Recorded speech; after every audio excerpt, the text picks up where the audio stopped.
नमस्कार दोस्तों, आज मैं मयापुरी पारा में मौजूद हूं।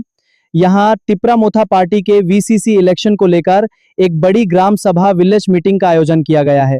गांव गुमाती डिस्ट्रिक्ट के उड़ाईपुर अंतर्गत मयापुरी पारा गांव में पड़ता है।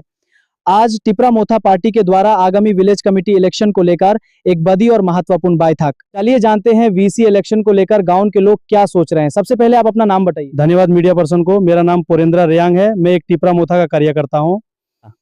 महारानी चल्लागान का एक टिपरा मोथा पार्टी में प्रेसिडेंट हिसाबी कम करता हूं। हमारे एमसीडी सी के जमातिया के साथ हम गांव के लोग वीसीसी इलेक्शन का बेसब्री से इंतजार कर रहे हैं। वीसीसी इलेक्शन करवाने में इतने साल क्यों लग गए, इस बारे में आप क्या कहना चाहेंगे? देखिए, जब से बीजेपी त्रिपुरा में सरकार में आई है तब से वीसीसी इलेक्शन को लेकर कोई स्पष्ट खबर या पहल देखने को नहीं मिली। क्या बीजेपी सरकार एडीसी वीसी इलेक्शन करवाने नहीं चाहता, उसका मतलब? जी हाँ, बीजेपी टिपरासा गांव के लोगों का डेवलपमेंट करना नहीं चाहते, सिर्फ वोट बैंक बना के रखा है खचगढ़ टिपरासा को। देखिए, जब से बीजेपी त्रिपुरा में सरकार में आई है तब से वीसी इलेक्शन लेकर कोई स्पष्ट खबर या पहल देखने को नहीं मिली।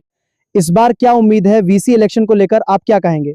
देखा, बुबगरा का नेतृत्व में एडीसी इलेक्शन तो हम टिपरा मोथा जीत चुके, 24 सीट लेकर। वीसी इलेक्शन भी हम लोग जीत जाएगा। महाराज को फुल सपोर्ट है टिपरासा का। आप ये बताएगा, स्टेट में बीजेपी सरकार है, एडीसी में अभी का सरकार है, कितना डेवलपमेंट हवा है गांव में? ठीक है, एडीसी में मोथा का सरकार है, लेकिन स्टेट गवर्नमेंट में फंड देगा तब ना डेवलपमेंट होगी। पैसा नहीं दिया तो कैसे डेवलपमेंट होगा, आप बताएं। ये बताए आपका मयापुरी गांव का कितना डेवलपमेंट हवा है? कुछ नहीं, जीरो है। पिछले 8 साल से बीजेपी सरकार है, लेकिन ये बच्चे का स्कूल हालत देखो, बच्चे का आना जाना रास्ते देखो, क्या हालत बने हुए, धोखेबाज बीजेपी। यहाँ गांव का बीजेपी नेता लोग क्या उस चीफ को देखा नहीं है क्या? अरे यार, क्या बताओ, खाली चमचेगिरी है, कुछ नहीं पता। घंटा नेता लोग ब्लॉक मीटिंग भी पता नहीं, खाली पंचायत बिथेगा, पूरा दिन से हमको खंबा पी के वापस घर आया बस।